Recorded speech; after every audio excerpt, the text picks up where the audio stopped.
Week 6 of the NFL season is among us, and we are here today to preview Carolina Panthers and the Dallas Cowboys. Let's go. Brace yourself for the ultimate Carolina Panthers experience. Welcome to Two Growls, One Roar, the podcast that hits harder than a Luke Kuechly tackle. We're diving deep into the heart of Panther Nation, bringing you unrivaled passion, insider takes, and pure gridiron fire. From Wilmington to the cosmos, this is your home for the fiercest football talk east or west of Charlotte. Welcome in, folks, to another edition of the Two Growls, One Roar podcast. Hope you guys are doing well. It's been a busy week, so a little bit harder to get things rolling, but here we are Thursday morning getting your Dallas Cowboys preview ready. Welcome in, Dallas Cowboys fans, and maybe stumbling upon this podcast. I hope you guys are doing well.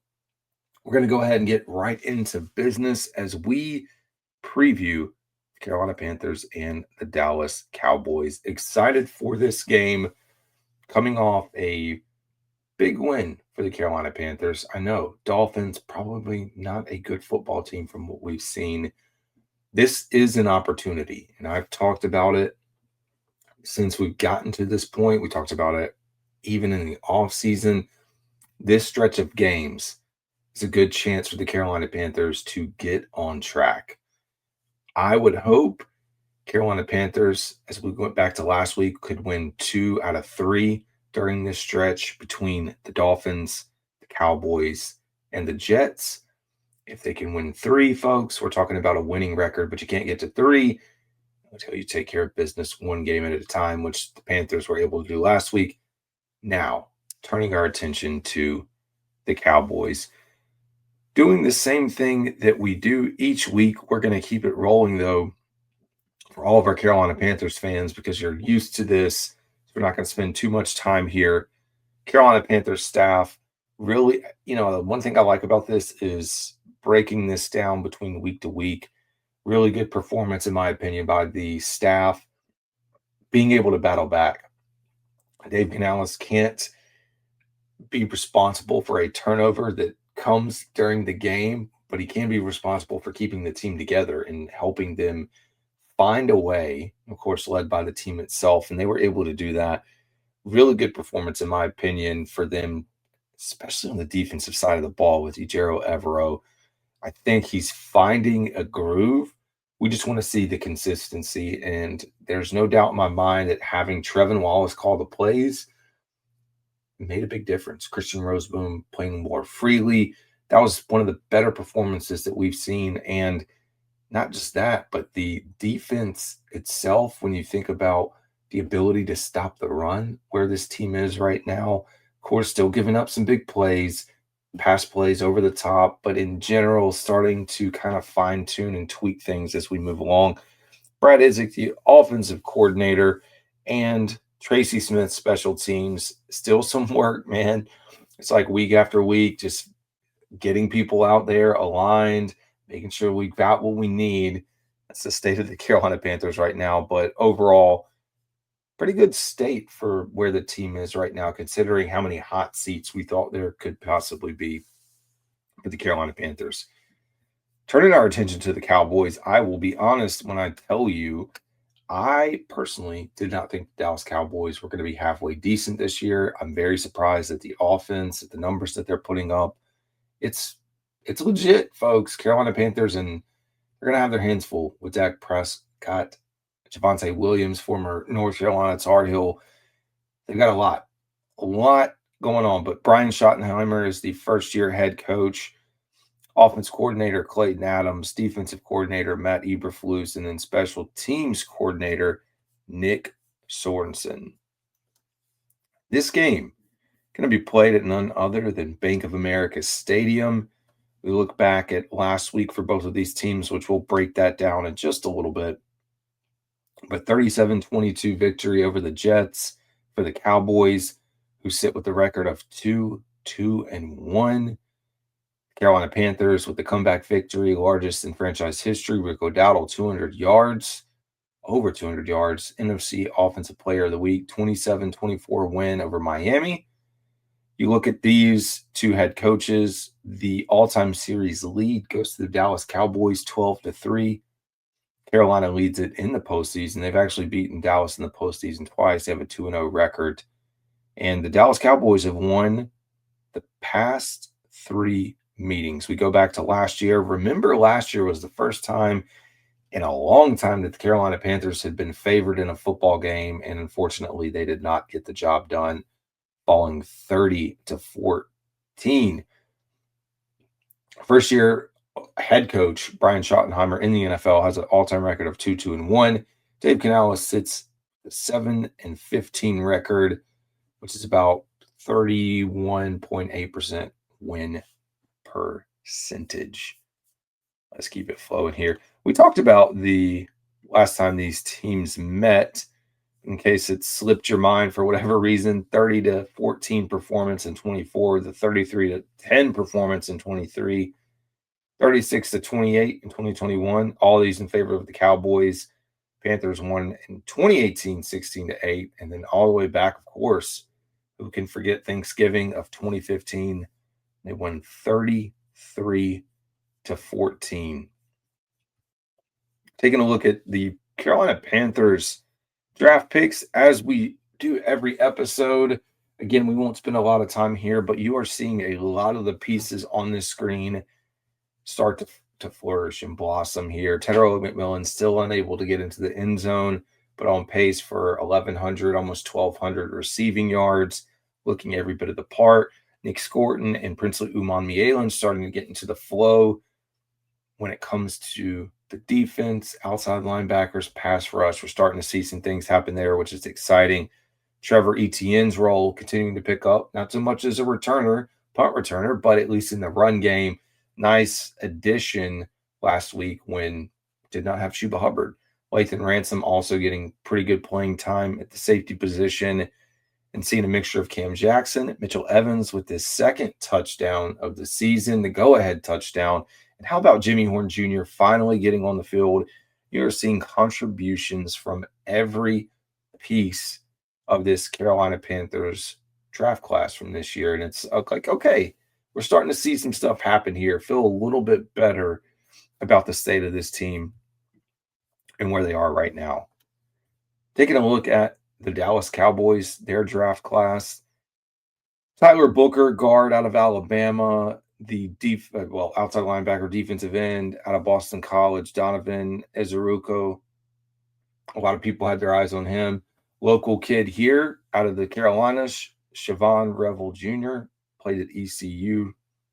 Really good cornerback. Jaden Blue, running back out of Texas. Shamar James, a linebacker out of Florida. Agent Cornelius, tackle, Oregon. Jay Tua, defensive tackle, UCLA.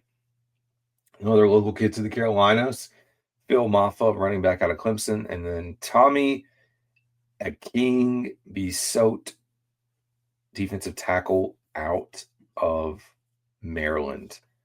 All right, last week for these teams, we kind of highlighted it, and Carolina Panthers fans are very familiar with what happened. We were in attendance. It was a fun game. Panthers, both these teams got victories, but Panthers orchestrated a comeback, 17-point comeback, that is, to take down the Miami Dolphins 27-24. Rico Dowdle was the star, no doubt. 206 yards rushing and a touchdown. Bryce Young threw for 2 and the game winner. They were able to overcome turnovers. And you look at points off of turnovers, 14 points. Bryce Young fumble and Bryce Young interception, but they were able to overcome that and get the job done. Like I said, defense playing better. Cowboys handled the New York Jets pretty easily, 37-22. Dak Prescott continues to sling it, 4 touchdowns. Javonte Williams added a rushing touchdown. They've got an offense, which we're going to talk about where this offense sits in just a minute. But they got some stuff going, man. Looking at the last 5, we are heading into week 6. Can you believe we are in week 6? This is technically close enough to be about a third of the way through the NFL season. How do you feel about your team? Well, for the Dallas Cowboys, they lost week 1 at Philadelphia, 24-20. That overtime win in week 2 against the Giants. They lost to the Bears tied with the Green Bay Packers 40-40. Talk about scoregami.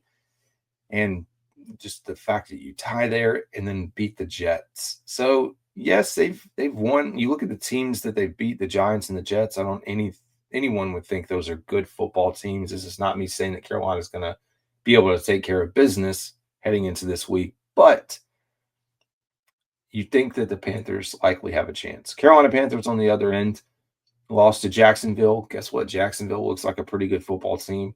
Lost to Arizona. Arizona, barring just crumbling on themselves, should have a winning record. But you know what? Things happen. Mistakes happen, and they made a lot of them. Dominant win over the Falcons. A blowout against New England.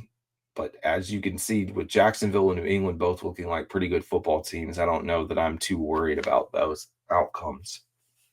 Miami Dolphins, of course, winning that last game for the Carolina Panthers 27-24. Talking about the headlines for both of these teams, Cowboys and Panthers trying to figure it out. It is week 6 of the NFL season. Who are these teams? Like I talked about the first 4 games being a good sample size. Well, now we're through game 5. Now it's a good chance to really find out and make a push. It's early. But again, figuring out what we have. I also wonder what role one is. Chuba Hubbard going to be back? That's a question. And if he is or isn't, can Rico Dowdle continue what he did? And he's got a lot of comments coming out now through the locker room scrum about Dallas Cowboys being ready to buckle up to take on this performance. So I hope he does back it up and has another fantastic day. We'll see.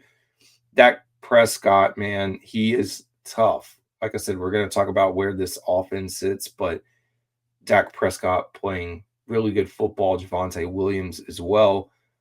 Honestly, to me, I don't know if I'd call it a statement game. That's kind of bold, but this is a big game. Like most of America is getting Cowboys and Panthers this week. It's not prime time, but you're going to have a lot of eyeballs across the country watching this game. And I think it's a good opportunity for the Panthers, man. If they can figure it out, it'd be nice. As far as high scoring, both of these teams pretty good offenses. Dallas, of course, a little bit better with the amount of points that they've been able to produce. Just wondering if the Carolina Panthers are going to be able to slow them down just a little bit. All right, standings. Carolina Panthers sitting in the NFC South at 2-3. Buccaneers at the top look like a really good football team. Who's surprised? 4-1, led by Baker Mayfield. Some even saying Baker Mayfield's an MVP candidate. Falcons had a bye, so they're sitting at 2-2. Panthers 2-3, and the Saints finally got their first win at 1-4. For the NFC South, Philadelphia Eagles at the top, 4-1. Commanders at 3-2. Cowboys 2-1, and the Giants sitting at 1-4. Upcoming schedule: Carolina Panthers, of course, taking on the Dallas Cowboys this Sunday, followed up with a visit to New York to take on the Jets. Then back home against Buffalo. So the Panthers' next 2 home games, Cowboys and Buffalo fans, man, there's no doubt in my mind that those folks are going to take over. We'll see. See what it looks like. If the Carolina Panthers can figure out a few of these wins, man, that Buffalo game is going to be tough. But they've shown us that they can be beat. Then travel up to Green Bay to take on the Packers. A home game against the Saints, and then a game against the Atlanta Falcons. I talked about that stretch of 3 games being 3-4.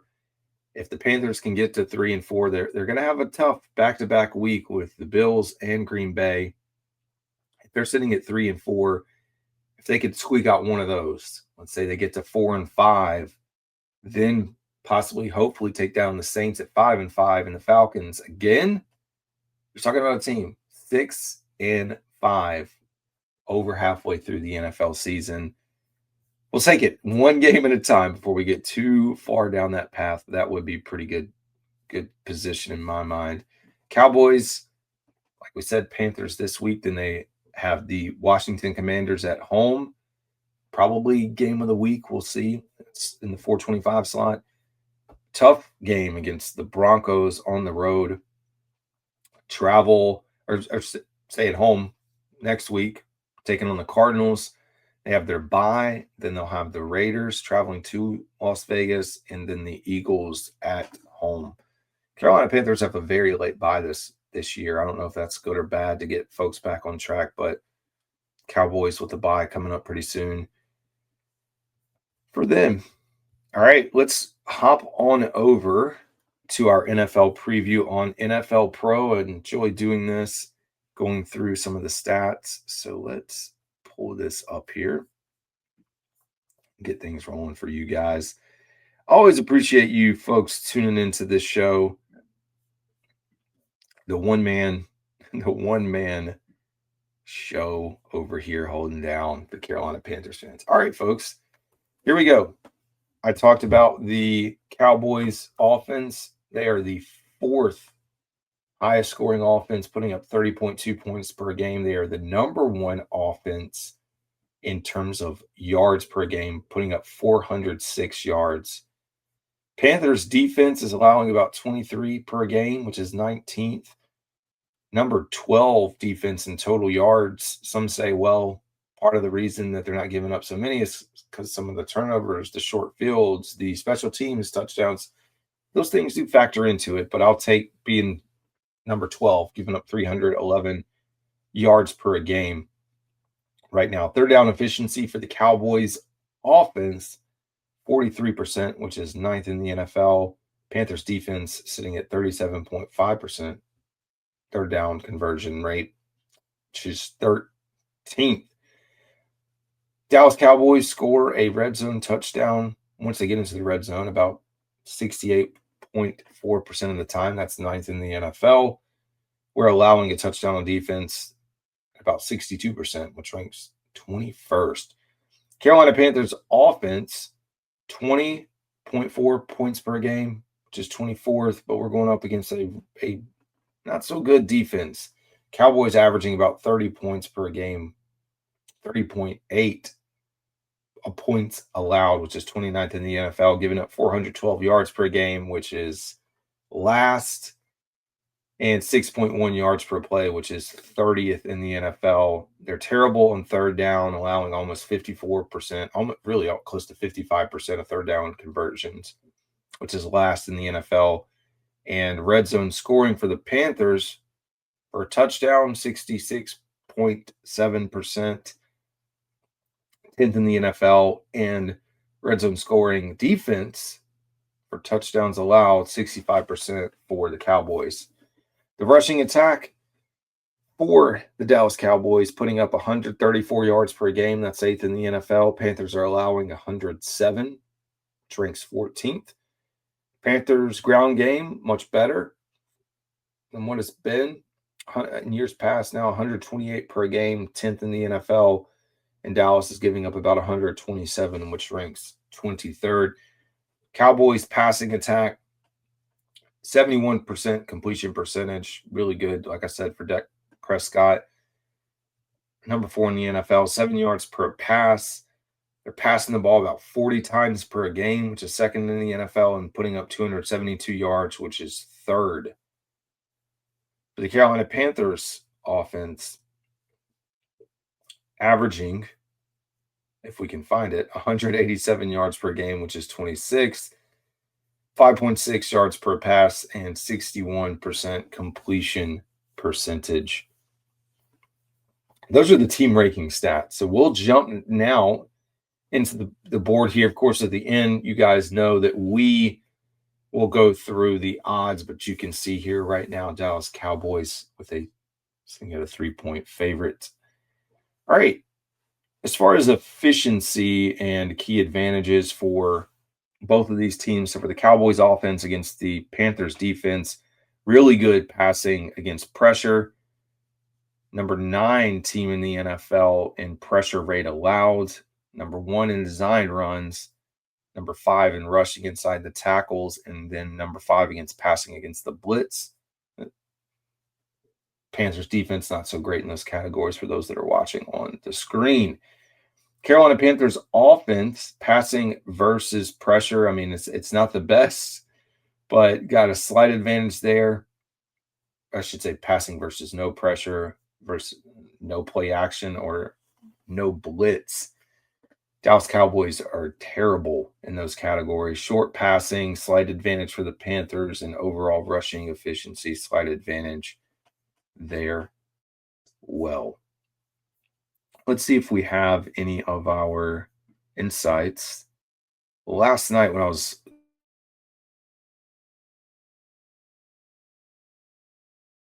choosing to load,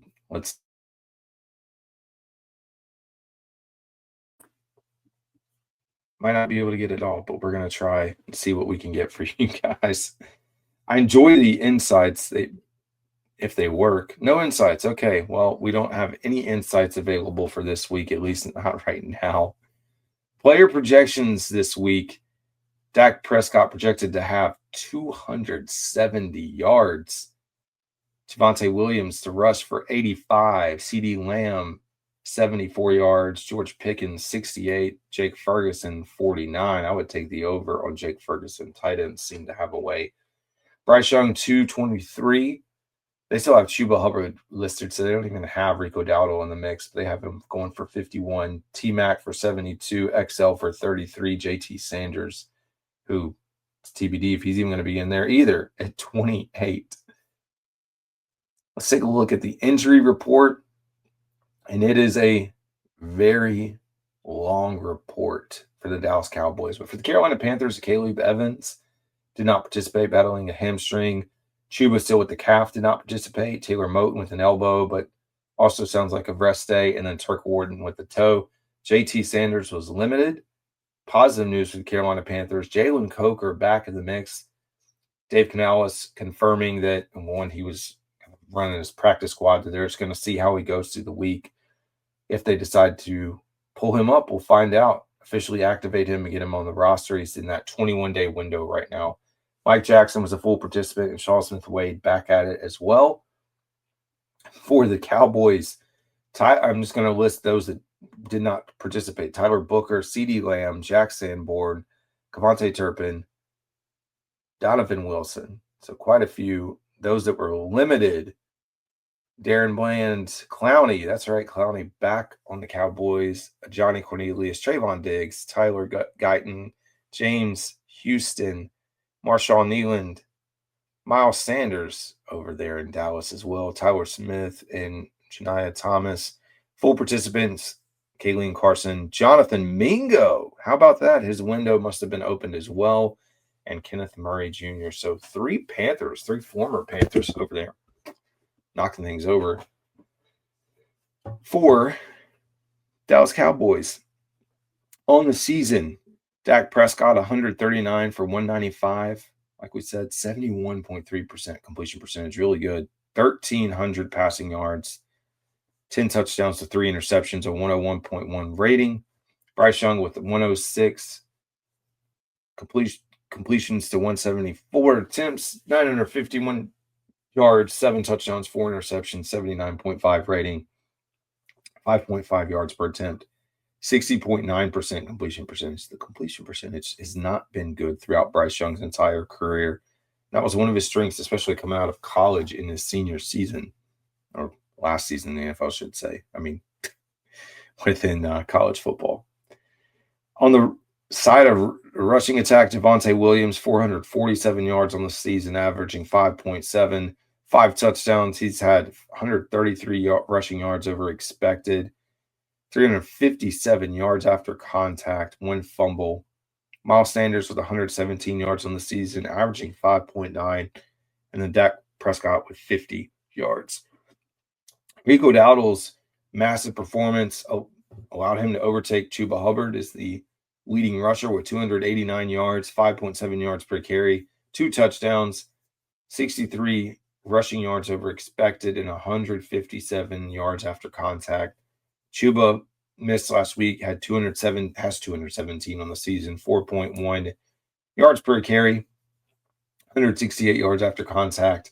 And then Trevor Etienne slowly working his way into the mix with 59 yards on the season, 55 of those after contact and 22 rushing yards over expected.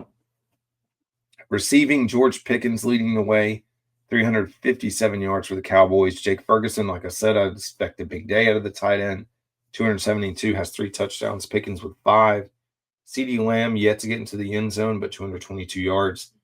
Tedero McMillan, 351 yards on the season. Bryson Tremaine is your second leading receiver. I'd expect a good dose of Xavier Legette and hopefully Jalen Coker, if we can get those guys back, and Chuba Hubbard with 94 yards. Again, biggest thing for the Panthers is finding other guys that can step up. We saw that with Jimmy Horn Jr., saw that with XL getting back into the mix. If you can throw in a Jalen Coker, the projections that we had on this team and the wide receiving core from earlier this year slowly starting to take shape. Hunter Renfrow slowly fading into the distance, at least right now. On the defensive side of the ball, I don't know why they chose these 3 players, but it's only giving us a snapshot. James Houston leading the way with 3.5 sacks. Kenny Clark with 1.5. Dante Fowler Jr. with 1 sack. Really good amount of pressures against them. Total tackles, Kenneth Murray Jr., Jack Sanborn, and Donovan Wilson. For the Panthers, Christian Roseboom leading the way. Trayvon Merrick and Trevin Wallace, 37, 36, and 22 tackles respectively. Starting to see some sacks flow in. A'Shawn Robinson, Derek Brown, Turk Wharton, some quarterback pressures coming in. Team is slowly starting to figure it out, and they're going to need it this week. No doubt about it. All right, let's jump back into the mix here.